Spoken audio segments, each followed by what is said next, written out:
Hi, and welcome to The One Thing I Know for Sure, a brief cast that explores the wisdom from the most amazing people with the express purpose of inspiring transformation, change, and action in your life by asking only one question, and that is the one thing that you know for sure.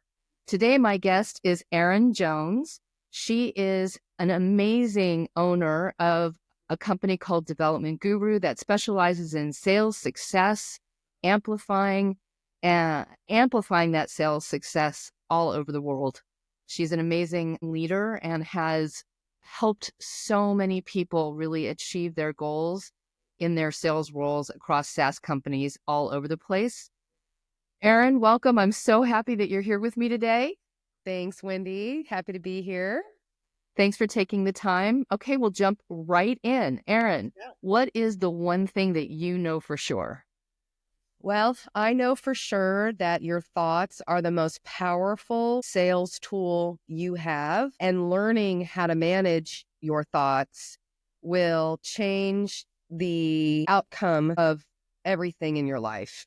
And especially if you're in sales, there's so many opportunities to sometimes allow those thoughts to become barriers to the things that you want to achieve. And understanding how to manage that and to reframe those thoughts that might be doing that, game changing.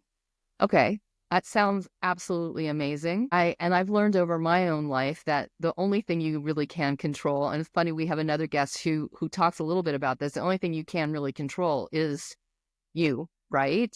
Mhm. So in the context of not just sales, but I want you to address sales, but in the context of first sales and then everything, can you give us some examples of how understanding that one thing that you know for sure can really Mhm. impact your success? Yeah, absolutely. First and foremost, I'm a sales leader. So I've been in sales for my whole career, and I didn't intentionally do that. I just kind of landed there. And it became clear to me very early on that this is my thing. This is what I enjoy. And there was an energy about it that I just connected with, and that was that. And I got to a point in my career where I ended up leading other people. So I held my own bag, I sold my own stuff, and then I realized that I wanted to make a bigger impact, and being a sales leader was where I was going to do that. And throughout that journey, I recognized that there were times that I wasn't performing at the level that I wanted to, and neither were the people that reported to me. And I didn't understand why. I didn't understand because I was doing all of it. I was doing everything they tell you to do from a skill standpoint. I was listening to calls, I was doing coaching, I was uh, following all the guidelines that a leader in sales would follow. I looked at the pipeline, helped manage deals, I to the T. I had the skill to do the job well, but I was just shy of so many times of exceeding the expectations of what I had of myself and what the company had of me as well. And I didn't understand what was holding me back and what was holding my team members back. So I was introduced to something called the thought model from a amazing coach named Brooke Castillo. And that model was further kind of emphasized in a leader that I had who was also one of her mentors. So I started to recognize oh, okay, it's not just the skill of doing this job, the ABC of doing the job. There was something else. And I learned through becoming a life coach through Brooke Castillo's program that the thoughts that were limiting my ability were really the thing that was holding me back, because I knew how to do the job.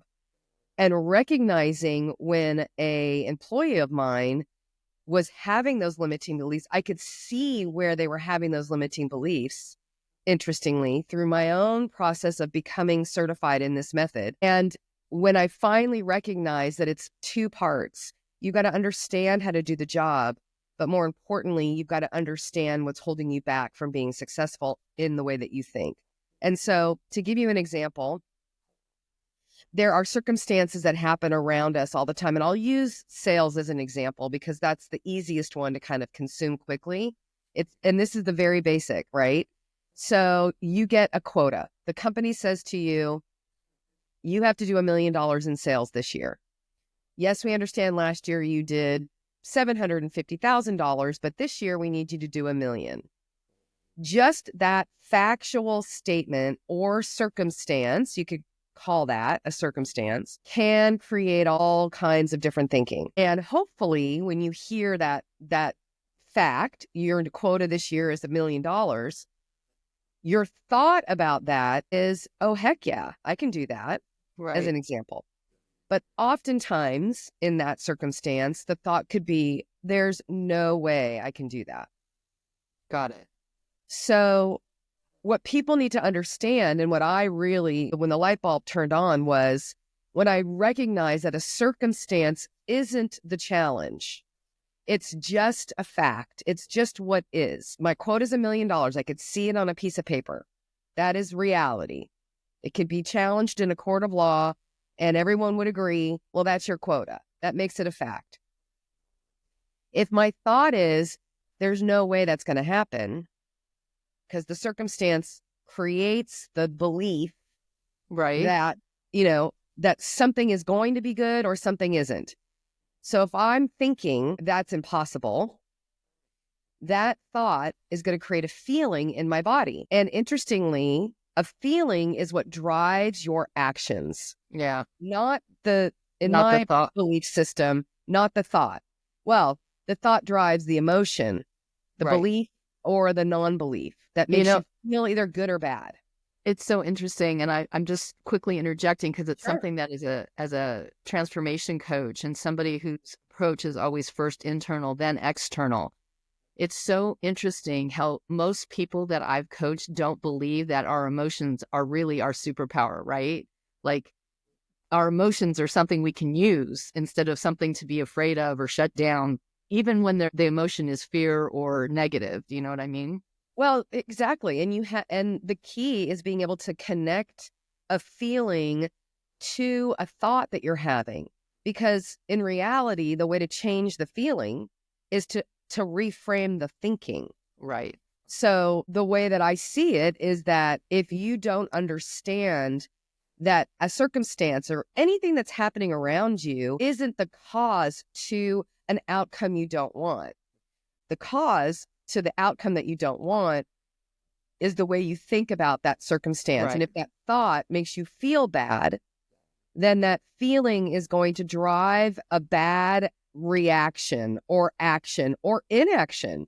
For me, what I recognized, and for a lot of the people that reported to me, one of the things that would happen with a thought that was, there's no way this is possible, is a lot of no action. And that's how, as a leader, when I started to see that, like for months, this person has been crushing it from an activity standpoint. And then all of a sudden, there's either erratic, like action, or there's no action. And that is an immediate signal to a leader to say, something's going on here. Either they don't know what they're doing, they lost the ability to do this thing, or they don't think they can. And when you're able as a leader to see the difference, it could be both. But when you're able to actually address the root cause as a leader, the transformation is unbelievable, because you're dealing with the actual problem. You're not, and the person knows it. And then when you start to see that their actions are leading to the outcome that they don't want, then you can easily start to kind of map that out for a person. Hey, I see, and you could start anywhere in that process, right? Because there's a circumstance, there's a thought, there's a feeling, there's an action, there's a result. Pick where you want to begin. And sometimes people aren't comfortable with the feeling part, especially in a working environment, right? Right. You could easily go to, hey, are you happy with the result you're getting right now? No, I'm not. Okay. Well, let's figure out why you're getting the result that you don't want. They immediately want to go to the circumstance. Well, you raised my quota. I did. You're right. And you understand the reasons why we did that. Yes. And you have the capability to do amazing things because I've seen you do it before. Yes. Well, then what do you think it is? Why is it that all of a sudden, because we upped your quota by X amount, you don't think you can do this? And then the coaching begins in the place where it needs to begin. Amazing. So, Erin, in the short bit of time that we have left, I assume, like, before I even say that, I assume that what you're talking about in a sales environment is true for all of us in our personal Oh, lives. It it it it applies it comes everywhere. Okay. everywhere, Okay. everywhere. If you don't like the way you're feeling in a moment, because you know in your body when you feel good or when you don't. It's a Right. vibration that you know. For me, it happens in my stomach. Like I Right. can feel like some people can recognize that very, very quickly. And the key is to think about where is that feeling coming? What am I thinking that is driving this feeling? And can I trace it back to a circumstance that has presented itself, even in a moment? And it's amazing when you're able to kind of figure that out, you can resolve it within moments. It's not like you have to take weeks to unravel something. In a Right. moment, you could recognize, oh, I'm having a thought about something that's making me feel bad, which is then creating action that's not great or inaction that's not great. And that's why I'm getting this result. And you can reframe it in a moment's time. Even if you get to a neutral feeling, that's going to drive better action than a Exactly. bad feeling. Okay. So, I mean, the biggest tip I would think, from somebody who is a sales leader and a coach, and as a coach myself, is to find somebody who can help you learn how to do that. But in Yeah, the last, 30 seconds before we have to leave, can you give one tip sure. about how or what or where you can start in that process? Yes, pick a place. One, understand how thinking impacts your results. Like, just Google it. I mean, there have been scholars for centuries that talk about this. So recognize that if you're not feeling good about something, that there is a thought that's driving that, and just acknowledge it. Start there, right? Or if you don't like a result you're getting, it could be as simple as, I was supposed to make 100 calls today and I didn't. Okay, you've done it before. So why?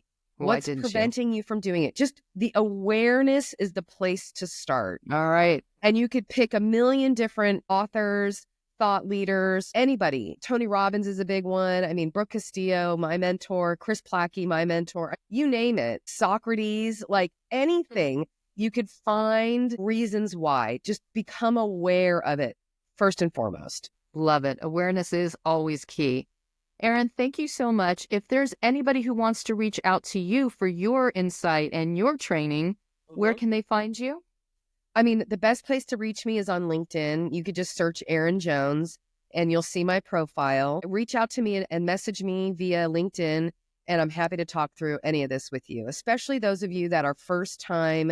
Maybe, you've been in sales leadership for just a couple of years and you're feeling this like, I just can't get my team over the hump, and you've tried every tactical strategy there is. This is when you want to reach out to me. Thank you so much, Erin. And if you're interested in learning more about Pathfinder's coaching systems and our methodology, which isn't far off from where Erin is, we call it first internal, then external, fight for your life. You can reach us at www.pathfinder1to1.com.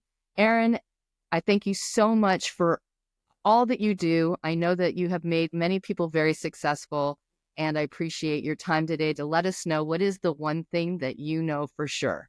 Have a Thank great day. you. You too.